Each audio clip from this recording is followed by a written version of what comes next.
तो hello everyone, welcome back to my channel. Episode 2 की शुरुआत होती है चाशियन को दिखाते हुए, जहां पर चाशियन काफी ज्यादा ट्रोल होकर नदी किनारे बैठी हुई थी कि तभी अचानक से फूल गिरने लगते हैं, जिसे देख चाशियन काफी एक्साइटेड हो जाती है क्योंकि फाइनली अब हमारे मेल लीड और फीमेल लीड मिलने वाले हैं। पर इस एक्साइटमेंट की वजह से अचानक से चाशियन का बैलेंस बिगड़ जाता है, लेकिन इससे पहले कि चाशियन पानी के अंदर गिर पाती तभी वहाँ पर जियोंग आकर चाशियन को बचा लेता है। वेल, ये सीन तो होने वाला था युन और जियोंग का, लेकिन चाशियन ने युन के साथ स्विचिंग कर ली। पर खैर, चाशियन तो नशे की हालत में थी, जिस चीज के चलते चाशियन जियोंग को देखकर काफी खुश होने लगती है और इसके साथ साथ उससे चिपकती भी है, जिसके रिस्पॉन्स में जियोंग चाशियन को धमकी देते हुए कहता भी है कि क्या तुम मेरे बारे में नहीं जानती हो? तुम्हें पता है ना कि मैं कितना ज्यादा खतरनाक हूँ। तुमने मेरा हाथ पकड़ा, इसके बदले में मैं तुम्हारी उंगलियां भी काट सकता हूँ। वेल, ये बात सुन चाशियन तुरंत ही जियोंग के पास जाकर उसे किस करते हुए कहने लगती है कि लो, अब मैंने तुम्हें टच कर लिया, तुम अब मेरे होठ भी काट लो। चाशियन आगे कहती है कि मुझे मालूम है तुम भले ही लोगों को रूड दिखाते हो, लेकिन तुम एक्चुअली में रूड हो नहीं।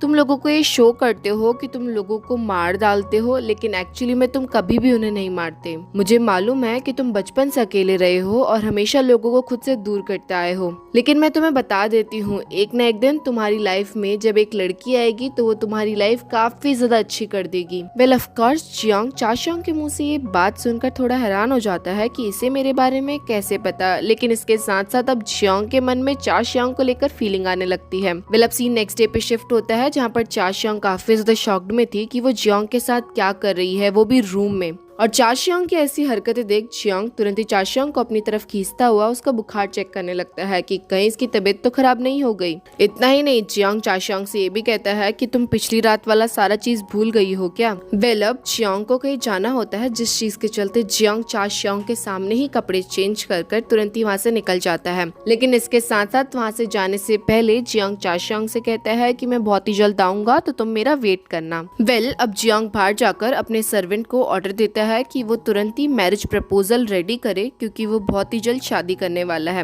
और इसके साथ साथ जियोंग अपने सर्वेंट को ये भी कहता है कि जब तक वो वापस नहीं आता तब तक उसका सर्वेंट चाशियन का ध्यान रखे। वेल, ऐसा कहने के बाद जियोंग वहाँ से निकल जाता है और सर्वेंट को भी यही लगता है कि शायद से चाशियन अंदर रेस्ट कर रही होगी। पर वहीं पे दूसरी तरफ हम चाशियन को देखते हैं, जो कि खिड़की के रास्ते तुरंत ही इस महल से बाहर चली जाती है। ड्रामे में आगे चाशियन सीधा क्लब में जाकर युन से मिलती है, जहाँ पर युन तो बिल्कुल ही ठीक ठाक थी। उल्टा युन चाशियन से थैंक यू कहती है, क्योंकि पिछली रात चाशियन की वजह से उसका क्लब काफी ज्यादा फेमस हो गया। जिसके बाद चाशियन युन से पूछती है कि क्या तुम जियोंग को जानती हो, क्या तुमने उसे कभी देखा? जिसके रिस्पॉन्स पे उनका जवाब था कि नहीं, मैंने आज तक कभी जियोंग को देखा नहीं। लेकिन इसके साथ साथ युन चाशियन को ये भी बताती है कि तुम्हें उससे दूर रहना चाहिए। मैंने सुना है कि तुम पिछली रात उन्हीं के साथ थी। लेकिन लोगों का कहना है कि भले ही जियोंग राजा है, लेकिन इसके साथ साथ उसे लड़कियों में इंटरेस्ट बिल्कुल भी नहीं। युन के ऐसा कहते ही चाशियन आगे से कुछ बोल पाती कि तभी अचानक से चाशियन को याद आने लगता है कि पिछली रात उसने जियोंग के साथ क्या क्या करा। वेल, चाशियन ये सारा चीजें मेमोराइज करने के बाद बड़ी मुश्किल से अपने इमोशंस को कंट्रोल करती है और युन से कहने लगती है कि क्या तुम मुझसे दोस्ती करोगी? और ऑफ कोर्स युन को भी चाशियन काफी पसंद आई थी, जिस चीज के चलते वो खुशी खुशी चाशियन की दोस्त बन जाती है। मतलब वहीं पे दूसरी तरफ जियोंग को सुबह सुबह किंग ने मिलने के लिए बुलाया हुआ था, जहाँ पर किंग जियोंग से एक बहुत जरूरी काम करवाना चाहता था और इस चीज के लिए जियोंग को विदेश जाना पड़ता। जिसके जवाब में जियोंग क्लियरली किंग को मना कर देता है। जियोंग क्लियरली किंग को बता देता है कि वो किसी लड़की को पसंद करता है और इस चीज के चलते अब उसके पास एक और रिस्पॉन्सिबिलिटी आ गई है। वो इस तरह से उसे अकेला छोड़कर विदेश नहीं जा सकता। और वेल, किंग को इस बात से ज्यादा कोई इशू नहीं होता, जिस चीज के चलते उल्टा किंग जियोंग को सोल्यूशन भी देता है। किंग जियोंग से कहता है कि तुम 3 महीने के अंदर अंदर उससे शादी कर लो और उसके साथ विदेश चले जाओ, सारा चीज का इंतजाम मैं कर दूंगा। और वेल, ये प्रपोजल इतना भी बुरा नहीं था, जिस चीज के चलते अब जियोंग भी काफी खुश हो जाता है और किंग का काम भी बन जाता है। वेल, अब जब जियोंग बाहर जाता है तभी अचानक से उसको क्वीन दिख जाती है। क्वीन यहाँ पर जियोंग से कहने लगती है कि तुम्हें एक लड़की ढूंढ लेनी चाहिए जो तुम्हारा ध्यान रख सके, तुम काफी ज्यादा कमजोर हो गए हो। जिसके रिस्पॉन्स में जियोंग यहाँ पर भी क्लियरली क्वीन से कह देता है कि इस चीज की आप चिंता मत करो, मैंने ऑलरेडी एक लड़की ढूंढ ली है। और ऐसा कहने के बाद जियोंग वहाँ से चले जाता है। और इसके साथ साथ क्वीन की मेड भी क्वीन को बता देती है कि खबर मिली है कि पिछली रात जियोंग किसी लड़की के साथ था और उसे अपने घर भी लेके गया। वेल, अब नेक्स्ट सीन में जब चाशियन अपने घर की तरफ जा ही रही थी कि तभी अचानक से चाशियन की मेड भागते हुए उसके पास आती है। चाशियन की मेड उससे पूछने लगती है कि आप पिछली रात कहाँ पर थी, आपने मुझे बताया क्यों नहीं कि आपका एक लवर भी है। जिसे सुन चाशियन थोड़ा सा शॉक्ड होते हुए कहने लगती है कि तुम ये क्या बात करने में लगी हुई हो। वेल चाशियन की मेट चाशियन को क्लियर करवाते हुए कहने लगती है कि आपका जो लवर था ना, वो आज मैरिज प्रपोजल लेकर हमारे घर पे जा रहा है, और ये लवर और कोई नहीं जियांग ही था, जिसने अपने सर्वेंट को भेज दिया था चाशियन के घर में मैरिज प्रपोजल लेकर। इतना ही नहीं, यहाँ पर चाशियन भी देखती है कि जियांग घोड़े में सवार होकर काफी फुल स्पीड में उसके ही घर की तरफ जा रहा होता है। वेल नजारा देख चाशियन जियांग को रोकने के लिए तुरंत ही उसके घोड़े के सामने आ जाती है, बट जियांग चाशियन को देखता तक नहीं और उल्टा घोड़े से बहुत ऊंची छलांग लगाते हुए उसे लांग कर चले जाता है। मतलब कुछ देर में जियांग चाशियन के पास आकर उस पर चिल्लाने लगता है कि तुम घोड़े के सामने अचानक से क्यों आई, तुम्हें मालूम है ना कि तुम्हें उससे चोट भी लग सकती थी। जिसके जवाब में चाशियन जियांग से कहने लगती है कि तुम मेरे घर क्यों आ रहे हो, इतनी जल्दी तुम मैरिज प्रपोजल लेकर क्यों आ गए, हम लोग शादी क्यों करेंगे। जिस पर जियांग चाशियन को कहने लगता है कि तुम्हें याद नहीं कि पिछली रात हमने क्या किया था, और इस चीज के चलते अब हमें जल्द से जल्द शादी कर लेनी चाहिए। वेल चाशियन तो 21st सेंचुरी की थी, जिस चीज की वजह से चाशियन जियांग से कहने लगती है कि मुझे नहीं लगता कि कल तुम्हारा फर्स्ट टाइम था, और वैसे भी कल रात जो हुआ उस चीज के बेसिस पे हम ये डिसाइड नहीं कर सकते इतनी जल्दी कि हमें शादी कर लेनी चाहिए, शादी एक बहुत बड़ी बात होती है। वेल चाशियन कहते कहते जियांग के फेशियल एक्सप्रेशन के थ्रू ये फील कर पाती है कि पिछली रात जो कुछ भी हुआ वो जियांग का फर्स्ट टाइम था। इवन यहाँ पर जियांग भी चाशियन को क्लियरली कह देता है कि तुम मुझे ठरकी समझती हो क्या, जो हर दूसरी तीसरी लड़की के साथ रहता होगा। ये सब चीजें मेरे लिए बहुत ज्यादा मैटर करती है, और वैसे भी नोबल घर के लोगों को मल्टीपल लोगों के साथ अफेयर नहीं बनाना चाहिए। वेल जियांग के इतना कहने के बावजूद भी चाशियन स्टिल जियांग से यही कहती है कि मैं तुमसे शादी नहीं कर सकती। वेल ये बात सुन जियांग तुरंत ही चाशियन पे चिल्लाते हुए कहने लगता है कि अगर तुमने मुझसे शादी नहीं करी तो मैं तुम्हारे ऊपर बहुत सारे केस ठोक दूंगा। मैं लोगों को कह दूंगा कि तुम पिछली रात मुझे सेड्यूस करने आई थी और इसके साथ साथ मुझे मारना भी चाहती थी। इतना ही नहीं, तुम राज दरबार की खबरें भी इकट्ठा करना चाहती थी। वेल चाशियन भी ये सब इमेजिन करने लगती है कि किस तरह से उसकी पूरी फैमिली को बेड़ियों से बांधकर जेल लेके जाया जा रहा है, और उनकी कंडीशन इतनी ज्यादा खराब कर दी गई है जिस चीज के चलते चाशियन की पूरी फैमिली वाले सिर्फ और सिर्फ चाशियन को ब्लेम करने में लगे हुए हैं। खैर ये सब कुछ इमेजिन कर चाशियन तो डर गई थी, जिस चीज के चलते चाशियन जियांग से कहने लगती है कि तुम मुझे थोड़ा टाइम दो, मैं अपने घर में एक लौती बेटी हूँ, तो इस तरह से मैरिज प्रपोजल अगर तुम भेज दोगे तो वो लोग भी शॉक्ड हो जाएंगे। मुझे एटलीस्ट थोड़ा टाइम दो ताकि मैं अपने फैमिली मेंबर्स को इस बारे में धीरे धीरे करके बता सकूं।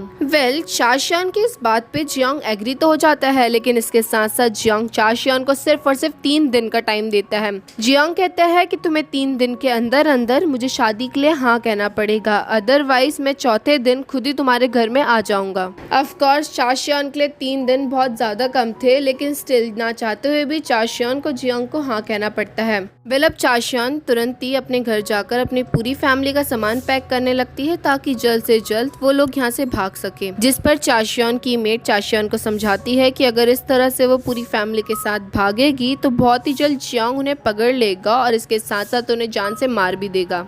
वेल ये लोग इस बारे में बात कर ही रहे थे कि तभी अचानक से वहाँ पर दोहा आ जाती है। वेल दोहा इस टाइम पर काफी ज्यादा गुस्से में होती है। दोहा चाशियन से कहने लगती है कि एक तरफ तो तुम कहती हो कि तुम मेरी काफी अच्छी दोस्त हो, लेकिन वहीं पे दूसरी तरफ पिछली रात तुम मेरी ही क्रश के साथ नाइट स्पेंड करके आई। यहाँ पर चाशियन अपनी तरफ से दोहा को एक्सप्लेनेशन देना चाहती थी, लेकिन दोहा तो किसी की सुनने वाली थोड़ी ना थी। दोहा काफी गुस्से में तुरंत ही चाय का गिलास पकड़कर चाशियन की तरफ फेंक देती है। हालांकि इतने में चाशियन तुरंत ही अपना फैन ओपन कर देती है, जिस चीज के चलते वो चाय का सारा छींटा वापस से दोहा की तरफ गिर जाता है। एक तरह से दोहा का ही वापस से पोपट बन गया। लेकिन खैर एक तरह से चाशियन ने दोहा को तो धोखा दे ही दिया ना, जिस चीज की वजह से दोहा गुस्से में तुरंत ही वहाँ से निकल जाती है। खैर अब इसके बाद चाशियन अपनी बेट के साथ मिलकर इस जगह से भागने की कोशिश करती है, लेकिन जितनी भी बार चाशियन कोशिश करी उतनी बार वो हमेशा हार गई। चाशियन अपना मुंह ढक के भी बाहर निकलने की कोशिश करती है और इवन लड़का बनकर भी बाहर जाने की कोशिश करती है, लेकिन हमेशा गार्ड उसे पहचान कर वापस से अंदर चले जाने के लिए कहते हैं। इतना ही नहीं, उल्टा चाशियन तो जंगलों के रास्ते से भी भागने की कोशिश करती है, पर वहाँ पर भी जियांग ने अपने आदमी बैठाए हुए थे चाशियन को पकड़ने के लिए, और ऐसे ही करते करते चाशियन का एक दिन भी बीत जाता है, लेकिन चाशियन इस जगह से बाहर नहीं निकल पाती। और वेल ये सारा का सारा नजारा जियांग सुगियांग की दूरबीन की मदद से देखने में लगा हुआ था, जिसकी एक साइड फ्लाइट का कांच का टुकड़ा टूटा हुआ था, लेकिन जियांग ने सुग्योंग को प्रॉमिस किया था कि वो जल्द से जल्द सुग्योंग के लिए एक नया दूरबीन लेके आएगा। और पहली बार जियांग के मुंह से ऐसी बातें सुनकर सुग्योंग काफी ज्यादा शॉक्ड हो जाता है। सुग्योंग को लगने लगता है कि जियांग के साथ कुछ ना कुछ तो हुआ है, वरना वो ऐसा नहीं था। फिलअप नेक्स्ट डे चाशियान एक बार फिर से लग जाती है जियांग के साथ किसी भी तरह से अपनी शादी को कैंसिल करवाने के मिशन में। फिलअप चाशियान डिसाइड करती है कि वो जियांग के सामने इतनी ज्यादा बुरी बनने की कोशिश करेगी ताकि जियांग एंड में चाशियान को ही रिजेक्ट कर दे। जिसके बाद चाशियान तुरंत ही जियांग के घर के बाहर पहुंच जाती है, जहां पर जब जियांग घर से बाहर आता है तो वो देखता है कि चाशियान के कपड़े पूरे के पूरे मिट्टी से सने हुए हैं। इतना ही नहीं, चाशियान का तो पूरा का पूरा चेहरा और बाल भी गंदे हो रखे हैं और चाशियान मिट्टी में खेलने में लगी हुई है। यहाँ पर तो चाशियान को लगने लगता है कि जियांग तो अब मुझे रिजेक्ट कर ही देगा, क्योंकि वो एक प्रिंस है और मैं इतनी ज्यादा गंदी दिख रही हूँ तो वो क्यों मुझसे शादी करेगा। लेकिन अब यहाँ पर आता है ट्विस्ट। जियांग चाशियान को देखकर उल्टा खुश हो जाता है। जियांग चाशियान से कहने लगता है कि यार तुम कितनी ज्यादा अच्छी हो, जिस लड़की को नोबल घर से बिलोंग करने के बावजूद भी अपने कपड़ों की चिंता नहीं और वो इतनी ज्यादा डाउन टू अर्थ है, वो बाहर का काम करने में लगी हुई है, तो उससे शादी कर मेरी तो बहुत ज्यादा किस्मत खुल जाएगी। काइंड ऑफ लाइक चाशियान ने तो उल्टा यहाँ पर जियांग के मन में अपने लिए और भी ज्यादा जगह बना दी। ये सारी चीज़ें देखने के बाद चाशियान तुरंत ही अपना प्लान स्विच कर देती है। अब चाशियान बिल्कुल ही रॉयल वाली टाइप की रेडी हो जाती है और अपनी मेड के साथ काफ़ी ज़्यादा बदसलूकी करने लगती है। चाशियान ढेर सारे कपड़े खरीद लेती है और सारा का सारा बैग अपनी मेड को पकड़ा देती है और वो इतना ज़्यादा हैवी होता है सामान, जिस चीज़ के चलते एक टाइम पर तो चाशियान की मेड ही नीचे गिर जाती है। एक्चुअली में तो ये सारा ड्रामा चल रहा था और चाशियान की मेड भी जानबूझकर नीचे गिरती है, लेकिन वो लोग यहाँ पर दिखाना चाहते थे कि चाशियान कितनी ज्यादा रूड है। ये सारा नजारा चल ही रहा था कि तभी अचानक से चाशियान के सामने जियांग आ जाता है। जियांग चाशियान से पूछने लगता है कि तुम ये क्या कर रही हो, जिसके जवाब में चाशियान जियांग से कहती है कि मैं बहुत ज्यादा शॉपिंग करके आई हूँ, आज के बाद मैं तो ऐशो आराम में जीऊंगी। तुम देख सकते हो मेरे नखरे कितनी ज्यादा है, तो शादी के बाद तुम्हें सारे के सारे नखरे उठाने पड़ेंगे। यहाँ पर भी चाशियान को लग रहा था कि शायद से अब तो जियांग उससे गुस्सा हो जाएगा कि चाशियान इतनी रूड कैसे हो सकती है, पर उल्टा एक बार फिर से जियांग यहाँ पर चाशियान से इम्प्रेस हो जाता है। जियांग चाशियान से कहने लगता है कि अच्छी बात है कि तुम चेंज हो रही हो, तुम कुछ टाइम बाद मुझसे शादी करने वाली हो, जिस चीज के चलते तुम्हें अपना एटीट्यूड थोड़ा तो बढ़ाना पड़ेगा ही पड़ेगा और तुम्हें देखकर लोगों को ये भी लगना चाहिए कि तुम रॉयल घर से बिलोंग करती हो। उल्टा मैं तो चाहूंगा कि तुम इससे ज्यादा शॉपिंग करो और काफी ज्यादा सुंदर दिखो, काफी नए नए कपड़े पहनो और एक्सपेंसिव चीजें खरीदो। और जियांग के मुंह से ये बात सुन चाशियान के करी कराई सारी मेहनत पे एक बार फिर से पानी फिर जाता है। अब ऐसे ही करते करते रात हो चुकी थी, लेकिन इस मोमेंट पर भी चाशियान हार नहीं मानती। चाशियान उल्टा इस बार तो जियांग के घर ही पहुंच जाती है, लेकिन रोते हुए। चाशियान जियांग से कहने लगती है कि मैंने हम दोनों की कंपैटिबिलिटी निकाली, लेकिन इसे देखकर मेरे को तो काफी ज्यादा दुख हो रहा है और मैं तुमसे शादी नहीं कर सकती। वो होता तो सब कुछ फेक है, लेकिन स्टिल चाशियान जियांग से कहने लगती है कि अकॉर्डिंग टू आवर कंपैटिबिलिटी अगर तुमने मुझसे शादी कर ली तो तुम्हारी बहुत ही जल्द मौत हो जाएगी और मैं नहीं चाहती कि तुम्हारी जल्दी मौत हो। एक बार फिर से जियांग इस सिचुएशन को काफी ज्यादा पेशेंटली हैंडल करते हुए चाशियान से कहने लगता है कि मुझे इस चीज से फर्क नहीं पड़ता, भले ही कुछ टाइम के लिए ही सही, लेकिन एटलीस्ट मैं अपनी लवर के साथ तो रह पाऊंगा ना। मैं बचपन से अकेला रहा हूँ, एटलीस्ट कुछ टाइम के लिए मैं खुशी खुशी रह पाऊंगा और वैसे भी मेरे मरने के बाद सारी संपत्ति तुम्हारी हो जाएगी, तो तुम्हें आगे चलकर बिल्कुल भी दिक्कत नहीं होगी। पर भले ही मैं मर जाऊंगा, लेकिन पूरे इंतजाम करके जाऊंगा ताकि तुम दोबारा शादी ना कर पाओ। और ऐसा कहते ही जियांग चाशियान के लाए हुए कंपैटिबिलिटी पेपर को तुरंत ही वहाँ पर फाड़ देता है। नेक्स्ट मॉर्निंग चाशियान डिसाइड करती है कि अब वो सन्यासी बन जाएगी और एक बार चाशियान सन्यासी बन गई तो वो आजीवन बिना शादी के रहेगी। लेकिन इससे पहले कि चाशियान इस चीज में कामयाब हो पाती कि तभी वहाँ पर जियांग पहुँच जाता है। जियांग वहाँ पर मौजूद सन्यासी को बता देता है कि चाशियान बिल्कुल भी सन्यासी नहीं बन सकती। चाशियान ड्रिंक और स्मोक करती है और भले ही एक तरफ से हम देखें कि चाशियान ये आगे चल के चीजें छोड़ देगी, तो लेकिन इसके साथ साथ चाशियान पिछली रात मेरे साथ स्पेंड करी है और वेल जैसे ही वहाँ पर मौजूद सन्यासी को इस बारे में मालूम पड़ता है तो वो भी काफी ज्यादा घबरा जाता है और वो चाशियन को साफ साफ मना कर देता है कि अब वो नहीं बन सकती सन्यासी। यानी कि एक बार फिर से जियोंग आकर चाशियन के प्लान को पोपट कर चुका है।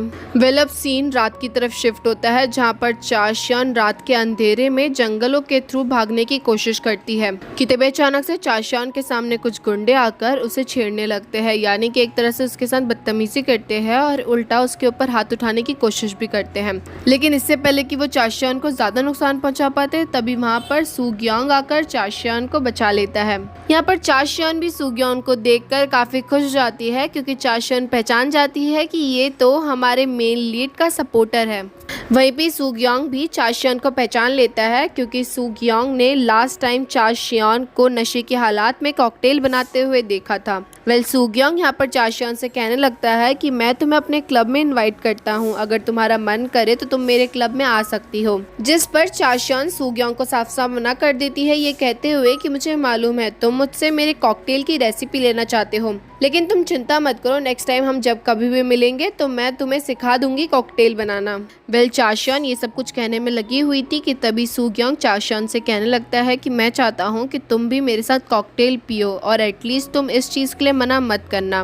वेल इस मूवमेंट पर इवन चाशियन भी सुग्योंग को देखती ही रह जाती है और इसके साथ साथ सुग्योंग को कह देती है कि ठीक है लेकिन सिर्फ और सिर्फ एक बार करूंगी ड्रिंक। यहाँ पर इनका रोमांटिक मूवमेंट चल ही रहा था कि तभी इतने में जियोंग की आवाज आती है ये कहते हुए कि मैं इस चीज के लिए अलाउ नहीं करूंगा। वेल जियोंग के मुंह से ये बात सुन सुग्योंग थोड़ा सा कंफ्यूज्ड हो जाता है, जिसके जवाब में जियोंग सुग्योंग को बताता है कि मैंने डिसाइड किया है कि मैं पूरी जगह पर ये ऐलान कर दूंगा कि आज के बाद कोई भी लेडी इस तरह से इकट्ठा नहीं होगी और ना ही ड्रिंक करेगी। वेल ये लोग डिस्कस कर ही रहे थे कि तभी इतने में वहाँ पर चाशियन के तीनों भाई नशे के हालात में पहुँच जाते हैं। वो चाशियन से पूछने लगते हैं कि तुम इतनी रात को प्रिंस जियोंग के साथ क्या कर रही हो, जिसके रिस्पॉन्स में जियोंग चाशियन के भाइयों से कहने लगता है कि तुम बहुत ही जल्द मेरे ब्रदर इन लॉ बनने वाले हो। स्टार्टिंग में तो चाशियन के भाइयों को समझ नहीं आता कि जियोंग ऐसी बातें क्यों कह रहा है, जियोंग ऐसा क्यों कह रहा है कि वो जियोंग के ब्रदर इन लॉ है। और वेल ये बात सुन जियोंग को समझ आ जाता है कि चाशियन ने अपनी फैमिली में से इस बारे में किसी को भी अभी तक नहीं बताया है, जिस चीज के चलते जियोंग डिसाइड करता है कि वो खुद ही ये सारी चीजें सबको बता देगा।